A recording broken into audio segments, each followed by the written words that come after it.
എൻ്റെ ഈ വീഡിയോകൾ കാണുന്നവർ സബ്സ്ക്രൈബ് ചെയ്യുകയും ഷെയർ ചെയ്യുകയും ചെയ്യണമെന്ന് അഭ്യർത്ഥിക്കുന്നു. നമ്മൾ നമ്മുടെ മുൻ തലമുറയ്ക്ക് വേണ്ടി പ്രാർത്ഥിക്കേണ്ടതിൻ്റെ ആവശ്യകത ഉണ്ടോ എന്ന് ചോദിച്ചു കഴിഞ്ഞാൽ ചിലരൊക്കെ പറയും അങ്ങനെയൊന്നുമില്ല, അതൊക്കെ തീർന്നു പോയി, അതിൻ്റെ വലിയ ആവശ്യമൊന്നുമില്ല എന്ന് ചിലരൊക്കെ പറയും. എന്നാൽ ചിലർ പറയും തീർച്ചയായും ഇതിന് അതിൻ്റേതായ ഗൗരവമുണ്ട്, തീർച്ചയായും നമ്മൾ അവർക്ക് വേണ്ടി പ്രാർത്ഥിക്കണമെന്നൊക്കെ പറയും. അപ്പോൾ എന്തു തന്നെയാണെങ്കിലും ബൈബിളിൻ്റെ അടിസ്ഥാനത്തിൽ ഒരു കാര്യം ഞാൻ കാണുകയും കേൾക്കുകയും അനുഭവിക്കുകയും ചെയ്ത കാര്യമാണിത്. തീർച്ചയായും നമ്മൾ നമ്മുടെ കഴിഞ്ഞുപോയ തലമുറകൾക്ക് വേണ്ടിയും അതുപോലെ തന്നെ അവരിലൂടെ നഷ്ടങ്ങൾ സഹിച്ച് കടന്നുപോയ തലമുറകൾക്ക് വേണ്ടിയും കൃത്യമായിട്ട് പ്രാർത്ഥിക്കണം എന്ന് ഞാൻ അനുഭവത്തിലൂടെ പഠിച്ചതാണ്.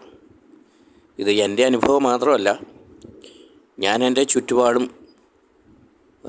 അത്യാവശ്യം വിവരം വെച്ച നാൾ തൊട്ട് ഞാൻ കാണുന്ന ചില കാഴ്ചകളാണ്. ഇത് ചിലരോട് പറഞ്ഞു കഴിഞ്ഞാൽ എത്ര പറഞ്ഞാലും മനസ്സിലാകുകയില്ല. അവർ ഗ്രഹിക്കാൻ തയ്യാറല്ല. അവർക്കത് താങ്ങാനുള്ള ശേഷിയുണ്ട്, മാനസികമായിട്ടുള്ള കരുത്ത് കുറവായതുകൊണ്ടായിരിക്കാം.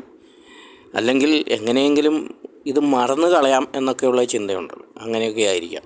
എന്തു തന്നെയാണെങ്കിലും നമ്മൾ മറന്നാലും ഇല്ലെങ്കിലും ഇഷ്ടപ്പെട്ടാലും ഇല്ലെങ്കിലും നമ്മുടെ മുൻ തലമുറകളിലൂടെ നഷ്ടങ്ങൾ സഹിച്ച് കടന്നു പോകേണ്ടി വന്ന മനുഷ്യർക്ക് വേണ്ടി, അവരുടെ കുടുംബങ്ങൾക്കും അവരുടെ തലമുറകൾക്കും വേണ്ടി കൃത്യമായിട്ട് പ്രാർത്ഥിച്ചു കഴിഞ്ഞാൽ നമ്മുടെ ജീവിതം കുറേ കൂടി എളുപ്പമാകും. നമ്മുടെ ഈ പീഡകൾ അല്ലെങ്കിൽ തകർച്ചകൾക്ക് ഒരു ശമനമുണ്ടാവും. ഇതിൻ്റെ അകത്ത് വേറൊരു കാര്യം ഉള്ളത്, നമ്മുടെ വീട്ടിൽ ഉദാഹരണമാണ്, നമ്മുടെ വീട്ടിൽ ഒരാൾ ജോലി ചെയ്യുമ്പോൾ അയാൾക്ക് ന്യായമായിട്ടുള്ള കൂലി കൊടുക്കാതിരിക്കുമ്പോൾ നമ്മൾ കേവലം ആ ഒരു മനുഷ്യനോട് മാത്രമല്ല നമ്മൾ അനീതി പ്രവർത്തിക്കുന്നത്, അയാളുടെ തുടർന്ന് വരാനിരിക്കുന്ന തലമുറകളോടും കൂടിയാണ് നമ്മൾ ആ ദ്രോഹം ചെയ്യുന്നത്. അല്ലെങ്കിൽ വരാനിരിക്കുന്ന തലമുറകളുടെ വളർച്ചയെപ്പോലും ഉയർച്ചയെപ്പോലുമാണ് നമ്മൾ തടഞ്ഞു വെക്കുന്നത്. അത് എങ്ങനെയാണെന്ന് വെച്ചാൽ, നമ്മുടെ വീട്ടിൽ പണിയെടുക്കുന്ന ഒരാൾക്ക് നമ്മൾ ന്യായമായ കൂലി കൊടുക്കാതിരിക്കുമ്പോൾ നമ്മൾ നിഷേധിക്കുന്നത് അയാൾക്ക് ഒരുപക്ഷെ നേടിയെടുക്കാൻ പറ്റാമായിരുന്ന കുറേ കൂടി ഉയർന്ന ജീവിത അവസ്ഥയും അവൻ്റെ മക്കൾക്ക് കിട്ടാമായിരുന്ന കുറേ കൂടി ഉയർന്ന വിദ്യാഭ്യാസവും ജീവിത നിലവാരമൊക്കെയാണ് നമ്മളുടെ ആ ഒരു അനീതി നിറഞ്ഞ പ്രവൃത്തി മൂലം, അതായത് കൃത്യമായ കൂലി കൊടുക്കാതിരിക്കുന്ന അനീതി നിറഞ്ഞ പ്രവൃത്തി മൂലം സംഭവിക്കുന്നത്. നമ്മളത് തടഞ്ഞു വെക്കുകയാണ് ചെയ്തത്. അപ്പോൾ ഈ തലമുറകളുടെ ഈ തകർച്ചയുടെ ആ ഒരു വില നമ്മുടെ തലമുറകളും അല്ലെങ്കിൽ ഇതിന് കാരണക്കാരായവരുടെ തലമുറയിൽ നിന്ന് അത് ഈടാക്കിക്കൊണ്ടിരിക്കും. ഇതൊക്കെ ഇഷ്ടംപോലെ അനുഭവങ്ങളുണ്ട്. ഈ ഒരു വിഷയത്തെക്കുറിച്ച് വളരെ വിശദമായിട്ട് സംസാരിക്കുന്ന ഒരു സങ്കീർത്തനം തന്നെ ബൈബിളിലുണ്ട്. ഒരുപക്ഷെ ആരും അതിനെക്കുറിച്ച് പറഞ്ഞിട്ടുണ്ടാവില്ല.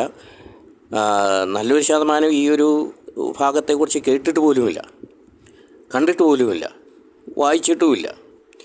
അപ്പോൾ അങ്ങനെ ആ ഒരു ഭാഗമാണ് ഞാൻ പറയാൻ പോകുന്നത്. അത് 109-ാം സങ്കീർത്തനമാണ്. 109-ാം സങ്കീർത്തനം. താല്പര്യമുള്ളവർ ഈ 109-ാം സങ്കീർത്തനം എടുത്തു വെച്ച് വളരെ ശാന്തമായി സ്വസ്ഥമായി സമയമെടുത്ത് സാവകാശം വായിക്കുക. അപ്പോൾ മനസ്സിലാകും അതിൻ്റെ അകത്ത് എന്താണ് എഴുതി വച്ചിരിക്കുന്നതെന്ന്.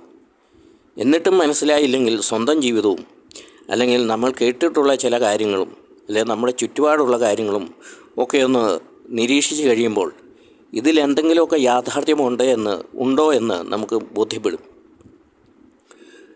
അതുകൊണ്ടാണ് ഞാൻ പറഞ്ഞത്, ഈ 109-ാം സങ്കീർത്തനം എടുത്ത് സ്വസ്ഥമായിരുന്നു വായിച്ച് ധ്യാനിക്കുക, ചിന്തിക്കുക.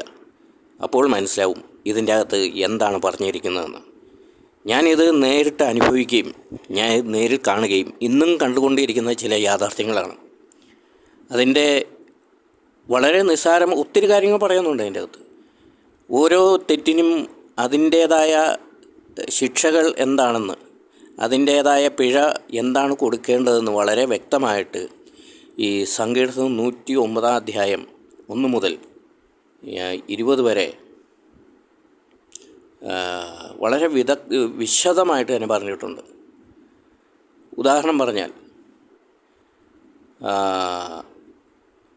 അവനോട് കാരുണ്യം കാണിക്കാൻ ആരും ഉണ്ടാകാതിരിക്കട്ടെ, അവൻ്റെ അനാഥരായ മക്കളോട് ആർക്കും അലിവ് തോന്നാതിരിക്കട്ടെ, അവൻ്റെ വംശം അറ്റുപോകട്ടെ, രണ്ടാം തലമുറയിൽ അവൻ്റെ പേരും മാഞ്ഞു പോകട്ടെ. അതുപോലെ തന്നെ അവൻ്റെ മക്കൾ അലഞ്ഞു നടന്ന് ഭിക്ഷയാചിക്കട്ടെ, അവർ വസിക്കുന്ന നഷ്ടശിഷ്ടങ്ങളിൽ നിന്ന് അവർ ആട്ടി ഓടിക്കപ്പെടട്ടെ. കടക്കാർ അവൻ്റെ സ്വത്ത് പിടിച്ചെടുക്കട്ടെ, അവൻ്റെ അധ്വാനത്തിൻ്റെ ഫലങ്ങൾ അന്യർ കൊള്ളയടിക്കട്ടെ. ഇങ്ങനെ വിശദമായിട്ട് ഓരോ കാര്യവും വ്യക്തമായിട്ട് എഴുതുകയും അതിന് പറ്റിയ അതിൻ്റേതായ ശിക്ഷാവിധി എന്താണെന്നും വളരെ വ്യക്തമായിട്ട് എഴുതി വെച്ചിട്ടുണ്ട്. അപ്പോൾ ഒരു ഉദാഹരണം പറയാം. അതായത് ഇതിൻ്റെ അകത്ത് മേൽ പറഞ്ഞ ഒരു വാക്യമുണ്ട്. അവൻ്റെ മക്കൾ അലഞ്ഞ് നടന്ന് ഭിക്ഷയാചിക്കട്ടെ, അവർ വസിക്കുന്ന നഷ്ടശിഷ്ടങ്ങളിൽ നിന്ന് അവർ ആട്ടി ഓടിക്കപ്പെടട്ടെ എന്ന വചനമാണ് സങ്കീർത്തനം 109:10. ഈ ഒരു സംഭവം ഞാൻ നേരിൽ കണ്ട്, ഈ ഒരു സംഭവം മാത്രമല്ല, ഇങ്ങനെ ഈ വചനങ്ങളുമായിട്ട് ബന്ധപ്പെട്ട് ഇഷ്ടംപോലെ സംഭവങ്ങൾ ഞാൻ നേരിൽ കണ്ടേക്കുന്നതാണ്. അതായത് ഒരു 5 മക്കളുള്ള ഒരു കുടുംബം, അതിലെ മൂത്ത സഹോദരൻ അയാളുടെ ചോരയും